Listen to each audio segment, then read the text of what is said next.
The paper bag slipped from between my fingers. Time seemed to slow as I watched it fall. The jar of marinara sauce shattered on the floor with a sound that echoed through my chest. Red splatter spread across the white tiles, like an accusation of someone's guilt, like blood evidence at a crime scene. I stood frozen in the silence, heart hammering. My groceries lay scattered around my feet. A loaf of bread, fresh basil, the wine I'd bought to celebrate my first quiet Friday evening alone. Beyond the door, I heard laughter. Familiar, casual laughter. It was my mother and my sister's voices.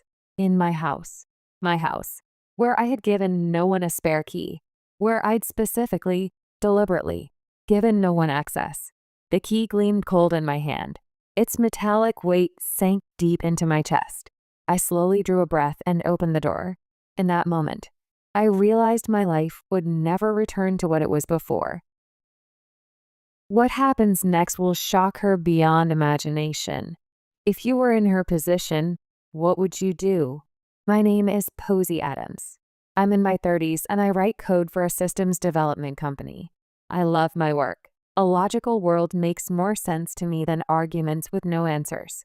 Since childhood, my role has been the sister who helps Liana. The birthday crown went to my sister. I got a supermarket cake with a single candle. I remember being 7 years old, watching through the window as a bouncy castle was set up in the backyard for Liana's party. My mother caught me watching and said, "Don't be jealous. It's not attractive." During college, I lived in my parents' basement. Not just lived. I paid them rent, market rate rent. I worked night shifts at a gas station, came home smelling of coffee and gasoline, and studied until dawn. My student loan statements piled up in a drawer I was too ashamed to open. Liana got tuition paid in full, an apartment near campus with a parking spot, even a car, a Honda Civic with a bow on top for her 18th birthday. She was placed on the track to success, while I was told I was building character through struggle. In family photos, I was always on the edge, literally pushed to the side, half my face cut off in some shots. I learned to stand where I wouldn't be in anyone's way, being praised for that. Posey is so considerate, always making room. Turned it into a habit I couldn't break. Finally, I managed to get my own place, a small cottage where I could smell the ocean breeze through open windows on summer evenings. 3 bedrooms with hardwood floors that creaked in a comforting way. One for sleeping, with sheets I chose myself in a color my mother would have called too bold. One for working, with a desk facing the window and morning light. And one for the freedom to leave empty, a room with nothing but possibility. Every time I turn the key, I hear a quiet bell ring inside my chest, a sound of homecoming that I'd never felt before. This is my space, my choice, my life. That sound was the same as my own voice, which had been made small for so long to accommodate others' convenience. Now, finally, it was being allowed to ring clear. After work, the paper bag slipped from my fingers. The marinara jar shattered on the tile. Red splatter spread like a vivid warning across the white floor. I stood in the entrance, feeling the cold key in my palm. Beyond the silence, I heard familiar laughter, my mother and sister's voices. From inside this house, where I had given no one a spare key. "What are you doing?" My voice sounded distant, as if it weren't my own, as if it were coming from underwater. Liana turned around, measuring tape stretched in her hand like a weapon. She was measuring what I thought was my guest room. No, my home office. The space I'd painted myself last month, choosing each brushstroke carefully. My mother had rearranged the sofa and armchair without permission, dragging them across my floor and leaving scuff marks. "This way is more open," she said with satisfaction, as if she'd done me a favor, as if this were her house to redesign. "Posey, you're early. Doesn't work end at 5? My mother's tone was casual, practiced, as if she belonged here. "How did you get in?" My voice came out flat, controlled. My mother waved her hand lightly, dismissively. "I had a key made yesterday, when I used the bathroom." She smiled, actually smiled, like it was nothing, like violating my privacy was just good planning. The bottom of my stomach went cold. Yesterday, during a short visit, my mother put down her bag and went down the hallway. Alone. I hadn't suspected anything. I'd been trained not to suspect. trained over 30 years to trust that family meant safety, not invasion. You copied it without permission? Don't be dramatic. We're family, aren't we? Those words were the spell that had bound me for years. Because we're family. So endure, give in, hand things over. In Liana's fingertips, a silver key glinted. She said, as if it were obvious, "Are you serious? All this space for yourself? My children need rooms. That's your family's problem." A surprisingly quiet voice left my throat. My mother put her hand to her chest, eyes wide like a tragic heroine. Ungrateful. You know families help each other. My grandchildren need rooms. Memories blurred. Liana's 11th birthday with balloons and a mobile carnival that cost more than my entire college textbook budget. Mine was in the living room with a supermarket cake and 3 friends my mother barely tolerated. The rent receipts I paid in college, $400 a month from a girl making minimum wage. The car keys given to Liana as a celebration when she graduated high school. An unequal distribution disguised as equality, wrapped in words like family and love. I stepped over the red on the floor, feeling the crunch of glass under my shoes. My voice came from somewhere deep, somewhere I didn't know existed. This is my house, not yours. Not negotiable. Leave in 2 minutes. If you don't, I'm calling the police. The word police hung in the air like a bomb. My mother's hand flew to her chest. Liana's fake smile vanished. The color drained from my mother's cheeks like water from a tipped glass. You wouldn't dare. 1 minute, 50 seconds. I pulled out my phone, thumb hovering over 911. I could count without looking at the clock. My body began drawing boundaries on its own. Eventually, the door slammed violently and the window shook. I pushed down the deadbolt and exhaled long, walking through the shards to get a rack. I noticed my fingers had stopped trembling. 20 minutes later, the phone rang. The display showed Dad. I answered, and a shouting voice stabbed my ear. "What are you doing? Your mother is crying. You kicked your family out. Aren't you ashamed?" I kept scrubbing the stubborn red stain. My father didn't wait for my response. "Liana needs help. As family, you should understand." "I don't understand anymore," I said quietly, but his voice didn't register it. I ended the call. The family photo on the mantelpiece. Dad and Mom, Liana with her perfect smile, my brother-in-law, and 3 children. Me, pushed to the edge, with an unnaturally strained smile. I turned the photo frame face down. The glass made a small sound against the wood. The next morning, my phone buzzed through the coffee steam. A social media notification. Liana had tagged me. My stomach dropped before I even opened it. A bad feeling that proved correct. I opened it, and my world tilted. A post from 3 weeks ago, dated before I finished closing on the cottage, before I'd even signed the final papers. Liana's children were squeezed together in a cramped room, faces carefully arranged in practiced sadness. The caption said, "Soon a bigger house," with prayer hands emoji. "We're blessed. Family first. #grateful. #family love."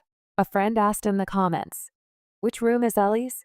I scrolled down, my hand shaking. Liana's reply, "The room with the blue bay window. Jack and Tyler are in the opposite room. The third is for guests," Mom said. She'd even posted a heart emoji. That photo was posted before I even received my keys.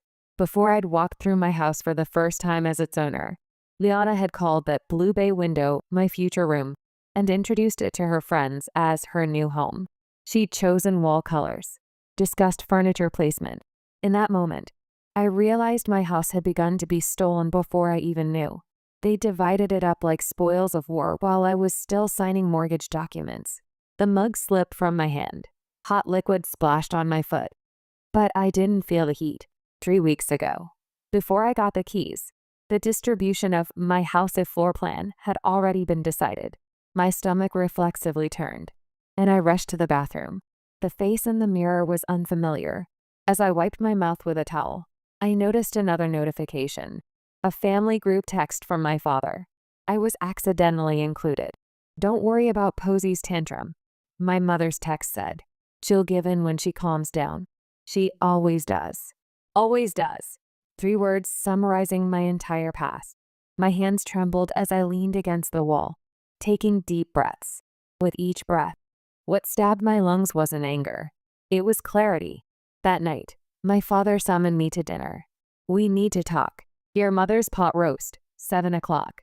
The instinct screamed I shouldn't go. But deep down, I knew that worn-out hope of maybe this time will be different hadn't quite died yet. I arrived on time and opened the front door. My mother's favorite dishes were on the table. Dad, Mom, and Liana sat on the same side. My seat was alone on the opposite side. An invisible boundary line split the tablecloth. "I'm glad you came," my mother said with a stiff smile. Dad slid over a thick envelope. A perfect solution. Inside were listings for 5 houses, all with 5 bedrooms. The school district was chosen for Liana's children. The yard was ideal for play. Notes scrawled, "Perfect for playroom, barbecue space, mother's guest room." "Lovely," I said politely. "Perfect for Liana and Mark. Perfect for everyone." Dad cleared his throat. Mom stirred her iced tea. "I consulted with the bank. Transferring your mortgage to another property is simple," they said. "My bank?" My mouth went dry. Mom waved her hand. "Just preliminary research. We'll have to sell some furniture since it won't all fit. 2-car garage, Mark's truck on the left. You can park on the street." My possessions were being moved like pieces on a map by people who hadn't contributed a cent. Under the table, I clenched my fists. My father's voice lowered. "Are you refusing to be part of this family? I taught you better than this since you were little." My mother reached out as if to touch, but didn't. "Your nieces and nephews will remember." Who was on their side? Liana narrowed her eyes. "What will people in town think? You in a big house alone while children live cramped." I put down my napkin. My heart raced, but my voice was as calm as a still lake. "If you want to see another chapter of Posey Helps, I've decided I won't show it anymore." The chair scraped the floor as I stood. Watch. Watch me not help. Ignoring the voices calling behind me, I headed for the entrance. The outside air was cold and fresh in my lungs. I got in my car as my phone erupted in notifications. I silenced it and pressed my forehead against the steering wheel. I might lose my family over this, but to keep my home, to preserve the outline of who I am, sometimes doors must be completely closed. I remembered the Blue Bay window on Facebook. They had made plans to take, so I would make plans to protect. Starting the next day, I chose methods to protect and executed them. Not emotions, but procedures. I updated all passwords, switched mail forwarding to my workplace, installed cameras at every entrance, contact, posts, false reports. I recorded everything, stamped dates, saved screenshots, numbered folders lined up on my desktop. My trembling fingers grew steady with each checkbox I filled. The house was becoming a fortress in an unwanted way. Still, I could feel there was something worth protecting. But the peaceful time didn't last long. When I came home, Liana's SUV was parked in front of the house. I had already changed the locks. No one should have had a spare key, but I saw the front door slightly open. Through the curtain, a shadow moved slowly. A cold sensation ran down my spine. She was already inside. The fingers dialing the police were surprisingly calm. My fingers stopped trembling, not because fear had disappeared, but because I finally believed in my right to protect myself. I had been invaded, frightened, and endured many times before, but now it was different. I had changed the locks and kept records. The word intrusion finally became my justice. That night, Posey called the police for the first time, not from fear, but from certainty. Red and blue lights poured into the new house. The arriving officers broke through the entrance, shouting as they checked inside. Posey waited outside for safety, watching from afar. Living room, 2 intruders confirmed. A voice crackled over the radio, cutting through the night air. The front door opened, and my mother and sister appeared, escorted by officers. Both wore hostile expressions and shouted as if making excuses. Calling the police on family is insane. I quietly held up my smartphone. "Which key did you use to get in?" The video showed my mother using an old spare key to open the door. "This footage is evidence." I gave no one a spare key. One officer nodded and went back inside to check the scene. Left outside, I took a deep breath. The night breeze flowing through my new house finally told me I had reclaimed my own place. The curse that had bound me for decades What will people think? Suddenly seemed absurd. Not what people think. What I think. I'm ending this here. The officer read out a trespass warning and made them step back to the sidewalk. When the red and blue lights faded, the outside was eerily quiet. I touched my cheek and was surprised. I was smiling, not from fear, but from the feeling of my boundaries returning. The next day, I contacted Dave, a friend from college who practices family law. I compiled facts and created a timeline. They've weaponized guilt, Dave said. Let's draw boundaries with documentation. I nodded. Judith, my therapist, sent brief advice. Document. Don't react, facts only. My office colleagues built a wall around me with unexpected strength. In the lobby, when my mother appeared with theatrical tears, Marcy from accounting quietly intercepted her, blocking access to me. For the first time, I experienced being protected by someone not related by blood. Over the weekend, the camera directly above the entrance captured my mother trying 3 new keys. I entered the timestamp into a spreadsheet, steadying my breath with each click. Strange. Instead of guilt, certainty was accumulating in my chest. On Monday, I sent my mother a certified letter, a cease and desist notice drafted with Dave, requesting no contact and cessation of unlawful acts. Mom left a voicemail. You'll regret this, she whispered. I didn't reply. Boundaries are drawn not with explanations, but with actions.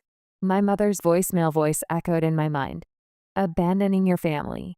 But now I could flip the meaning of those words. You abandoned me.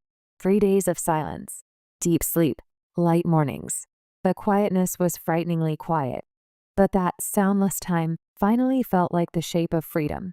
On the 4th day, as I watered the herbs by the back door before leaving for work, my phone buzzed. An urgent message from reception. Your parents are demanding a meeting, saying your sister had an accident. I looked up. 2 minutes ago, Liana had posted complaints about her lunch on social media. The accident was a lie. After arriving at work, I went down to the lobby where my father was shouting at reception. This is a family emergency. I just checked my sister's social media. She's fine, I said flatly. My supervisor stood beside me. I continued in a voice loud enough for everyone to hear. This is a false report to disrupt my work. I apologize. Colleagues' stares pierced my father and mother, and security led them outside. I returned to my desk and opened my display. The cursor blinked quietly, as always. Reality doesn't wait for explanations. I resumed typing. That night, I learned a GoFundMe hidden setup. Housing crisis, home for children, with my photo under the headline. I sent a privacy violation notice email, and by morning it was gone. My father's voicemail started with yelling, but halfway through, his true feelings slipped out. We had it all planned. Even if you refused, we were going to move in. Your mother. The embarrassment in front of everyone. I saved the recording and dated the file name. Evidence speaks louder than apologies. I breathed in and out. Boundaries aren't just one line. House keys, heart keys, work keys. One by one, I was taking them back to my side. I planted marigolds on the path in front of the house. The orange color I had avoided as a child after being told too vulgar for near the house. Plant roses, now caught the evening sun. The scent of freedom mixed in the passing breeze. That night, I placed my palm on my door. The warmth of the wood grain transferred to my skin. My keychain was light. I had given no one a spare key. The next morning, a brown paper bag sat on my office desk. Inside was fresh baked bread and a small note. Thank you for your courage. Sunday, I want to be able to draw boundaries too. Signed Marcy, my colleague from accounting. That one line brought tears to my eyes. The week after the reception incident, my supervisor Janet called me. There's a position open at the West Coast branch. You'd be an immediate asset. Her words made my pulse quicken for a moment. When I heard the location, I could smell dry wind in my mind. Arizona. Can you go? She asked, and I nodded without hesitation. When I returned to my desk, the transfer email had arrived. My colleague Mercy laughed and said, New life in the desert? That's so you. I shrugged. Yeah, looking for some dry freedom. That night, I turned off the living room lights and stood by the window. The city lights blurred, and stars twinkled in the distant sky. I'll start over from there, deep inside my chest. A quiet fire was lit. 3 days of silence continued. No calls, no messages, no visits. On a rainy night, I finally slept well. The tremor in my mother's voice when she left that voicemail saying, "Your father will be angry," faded from my ears. I wasn't afraid of that anger. Rather, I knew it would be the signal for the final curtain to fall. On the third morning, a notification sounded. Family meeting Sunday, 3 p.m. at parents' house. The sender was my father. Short, like an order. The stated reason: resolution of housing issue. Behind those words lay a predetermined script, the final act of the family drama to force me back into compliance. In the car driving to my parents' house, my palms sweated against the steering wheel. I knew the GPS route, but the destination felt like an unknown place. A small heartbeat kept pounding in my chest. That afternoon, I stood in front of my parents' house, clutching a folder. The lined-up vehicles looked like audience seating. My aunt's minivan, my cousin's SUV, my grandmother's old Buick. In the metallic smell and dry wind, I touched the doorknob and took a deep breath. The laughter I heard from inside the entrance stopped the moment I entered. In the center of the living room were 3 sofas. Mom and Dad, Liana and her family lined up on one side. On the opposite side, a single chair was my seat. The rest of the relatives sat in a semicircle, like jurors witnessing a verdict. "I'm glad you came," my mother said with a stiff smile. I immediately saw through the relief and triumph mixed in that smile. "We can finally resolve this." My father picked up documents and said in a low voice, "We found a new house where the family can live together. 5 bedrooms, close to schools. If you sell this house and provide the down payment, everyone will be happy." "Everyone?" I asked. "Of course. Your mother, Liana, and you together." Mom stirred her tea. "That house is too big for you alone." I opened my folder and spread it on the table. Photos, receipts, bank copies, evidence. This is the reality of the house, too big, that I built for myself. My aunt picked up the documents and frowned. "You paid rent during college?" "Liana got everything paid for," Liana shouted. I didn't interrupt her voice, but continued quietly. "Even in the same family, what we paid was different. The freedom given, the respect shown, different. I finally reclaimed an equal contract." The sound of my father's hand hitting the table echoed. "You've forgotten your gratitude." "I remember. That's exactly why I'm ending this." I took out another document. "My house goes on the market next week, and I'll be taking a position as manager at the Arizona branch." The room fell silent. The air grew tense, and I could hear the clock ticking. "You're joking." My mother's voice trembled. "What about Liana and her family?" "They'll just go back to their original house." Liana kicked her chair and stood. "How can you say something so cold? We are family." "The cold ones are those who treated my freedom as a natural sacrifice." My grandmother reached out and wrapped her hand around mine. "It's okay now. You're not the bad one." That one sentence made my throat burn. My aunt stood and faced my parents. "Aren't you ashamed making this child carry everything?" My mother looked away, and my father remained silent, fists clenched. I closed the folder. This is the end. Don't measure my life by family convenience anymore. The era of sacrificing myself for someone else's happiness is over. As I stood from my chair, my grandmother wiped away tears and said, "Posey, I'm proud of you." Outside, the sun was setting. The wind caressed my cheeks, and distant trees rustled. Inside the car, messages kept arriving. "And, grandmother, cousin, you're right. Thank you for your courage." I started the engine and looked in the rearview mirror. The windows of my parents' house were closed, no light leaking out. Still, finally, a single light lit up inside my heart. This isn't escape. It's a fresh start. Only hours had passed since the family meeting, but the sky looked unusually vast. On the way home, red lights at intersections felt strangely long. No one's voice followed me anymore. That house wasn't a place to return to, just a final visiting place to confirm the past. The corners of the folder in my hand still held warmth. What was inside wasn't family bonds, but a map of the boundaries I had chosen. The night breeze blew through the window, caressing my cheek. It was both cold and somehow like a blessing. Finally, a chapter that belongs to no one but me was beginning. A few days later, I replaced my house keys, security camera installation, mail forwarding application, contact list cleanup. Each small procedure was a ritual of separation from the past. While watering the plant by the window, I whispered in my mind, "No one can enter this room without permission anymore." After that family meeting, neither mother nor father contacted me at all. Some nights the silence felt heavy, but that silence had the shape of peace. The following week, an email arrived from Attorney Dave. Cease and desist notice officially received. Criminal proceedings possible if violated. After reading the short message, I exhaled long. I never knew legal words on paper could support the heart so much. At the office, Marcy placed a small potted plant on my desk. A cactus.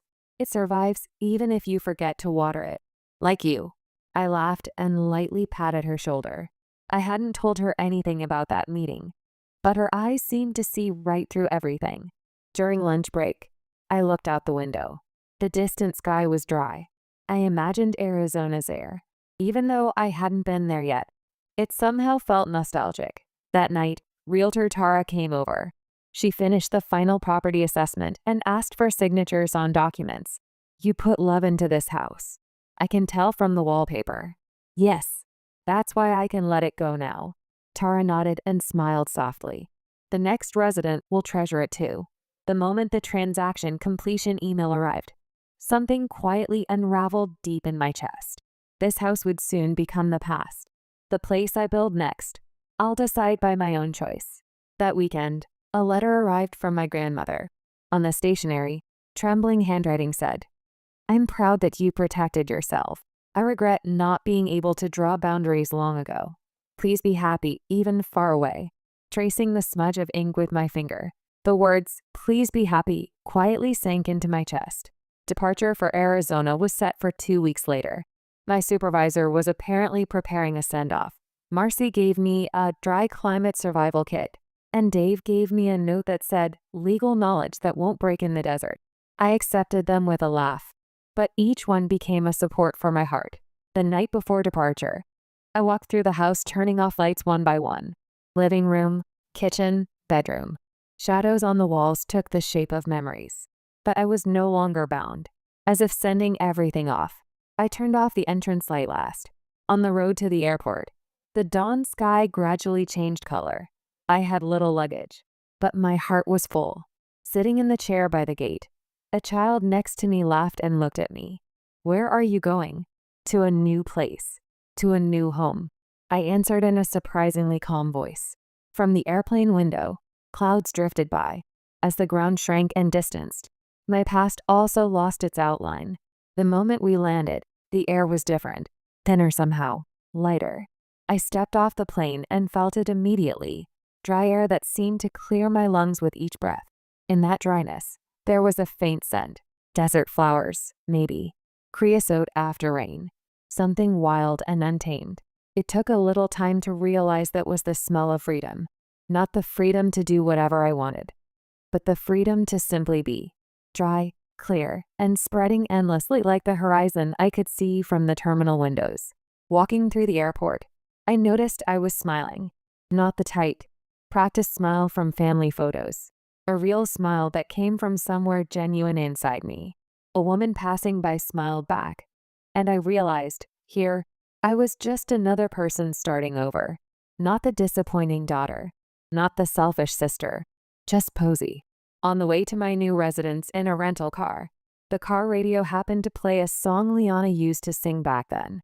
But I no longer shed tears. Rather, I felt a hopeful resonance behind that singing voice. I stopped the car in front of my new residence and opened the door. Warm wind caressed my cheek. When I gripped the entrance doorknob, the metal reflected sunlight. This key is for no one else. It's for me. Inside the room, the walls were still pure white, not yet dyed any color. When I opened the curtains, cactus shadows in the distance, wind lifted sand, and light slid across the floor. The sound of night wind flowed instead of past shouting. A night where I called no one and was called by no one. I never knew it could be this peaceful. I took a deep breath. In this moment, I finally understood. Freedom isn't something you take back. It's something you believe in again within yourself. Arizona mornings have few sounds. Wind caresses sand. Distant cacti sway faintly. At first, that quietness resembled loneliness, but now it sounds like the sound of freedom, soaking deep into my chest. 1 month after moving, I joined company online meetings and bought coffee at a nearby cafe during lunch breaks. The young barista laughed. "Posy, cafe latte again today?" Someone remembered my name.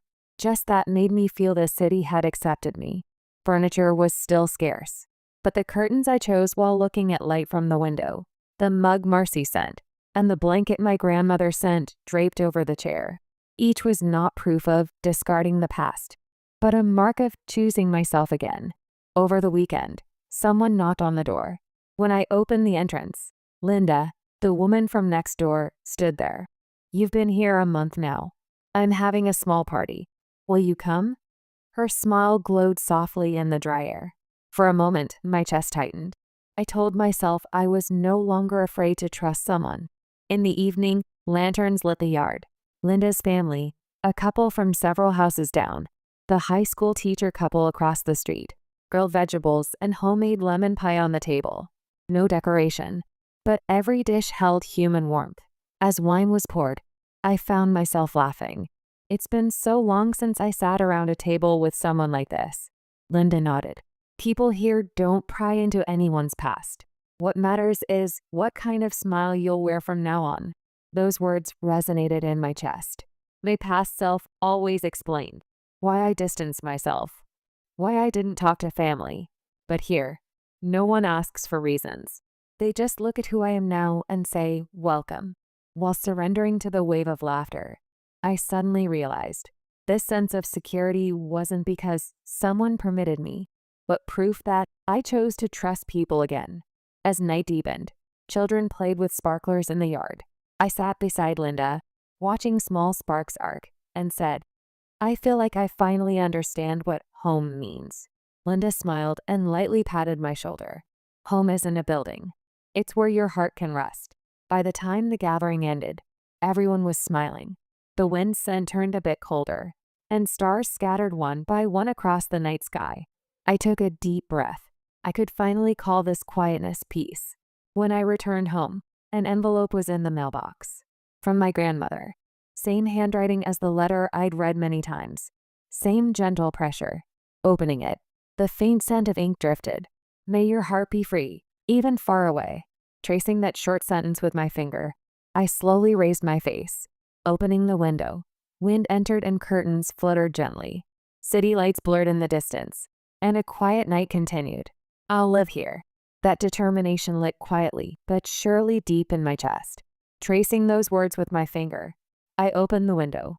Wind entered, and curtains swayed greatly. That night, I blew out candle flames. The smiling faces of people who celebrated my birthday came to mind. I made no wishes, because I was already making choices, not wishes. In the quiet room, I finally felt I held my own light. A year has passed. Arizona mornings are still dry, the sunlight still bright. But now, that strong light doesn't frighten me. Light streaming through the window illuminates the notebook on my desk. The anxiety and tension from back then are nowhere to be found. Work is going well. At the new workplace, no one knows my past. Colleagues see only who I am now. When I voice my opinions, no one frowns. I learned that small differences create such livability. Herbs in the garden sparkle in morning sunlight. Thyme and rosemary, and the marigolds my grandmother loved. The flowers my mother called vulgar smelling, and wouldn't let me plant now decorate my house gate. In the afternoon, neighbors gather. They bring wine and food for a small birthday lunch. Linda brings homemade lemon pie, and Marcy toasts via video call. "You worked hard this year." Each time I hear those words, warmth fills deep in my chest. In the evening, opening a desk drawer, I noticed an old photo. The whole family lined up. I stood at the distant edge, forcing a smile. Quietly running my finger over the photo, I put it in an envelope. No more hatred. No more frustration. Only the certainty that it was finished. That day, an envelope arrived in the mailbox. The sender was Mother. My heart jumped once, strongly. Opening it, a short note with a few lines. I couldn't understand back then, But if you're happy, that's enough. No tears came. I just felt like I'd read the final line of a long story. We probably won't understand each other anymore. And that's okay. If we can each live differently, maybe that's love's final form. To forgive isn't to forget. It's to decide not to be hurt anymore. Night. After friends went home, only lantern light illuminated the yard. Wind blew through, spreading the scent of herbs. Looking up at the sky, stars twinkled quietly. I slowly sat in a chair and took a sip of wine. In the distance, a dog barked, and someone's laughter rode the wind. The sounds of this city had become part of my life. An unknown number called briefly lit my phone screen. My finger didn't move. Whoever it was couldn't disturb my peace now. I quietly watched the notification disappear and took a deep breath. Returning inside, a wooden key holder hung on the entrance wall. Just one key there, my house key. I entrust it to no one. Let no one take it. That was the symbol of the life I chose. Sitting at my desk, I opened a notebook. In the title space, I wrote in small letters, "Record of Freedom." Then I ran my pen across the page. What I learned this year. To my future self. The past doesn't completely disappear, but the light inside me overwrites it. Line by line, day by day. Living aligned with others is far easier than living true to yourself. Easier, but also emptier. A hollow victory that leaves you wondering who you even are. Living true to yourself is harder. It means disappointing people. It means being called selfish. It means sitting alone some nights wondering if you made the right choice. But it also means looking in the mirror and recognizing the person staring back. And that recognition, that's worth everything. I've learned that boundaries aren't walls built to keep people out. They're bridges built to let the right people in. The ones who respect them. The ones who see them and say, "I understand. I'll meet you here." Those are the people worth keeping. Night deepened. Through the curtains, moonlight shone, making the notebook pages glow silver. The pen tip stopped, and the quietness of night soaked into the page. That sound itself was proof of my living. I put down the pen and closed my eyes. Finally, the story's continuation could be told in future tense. She reclaimed her life by overcoming pain. She severed the chains of the past and chose freedom and dignity. If you also have something you can't let go, take that first step today. The future is in your hands.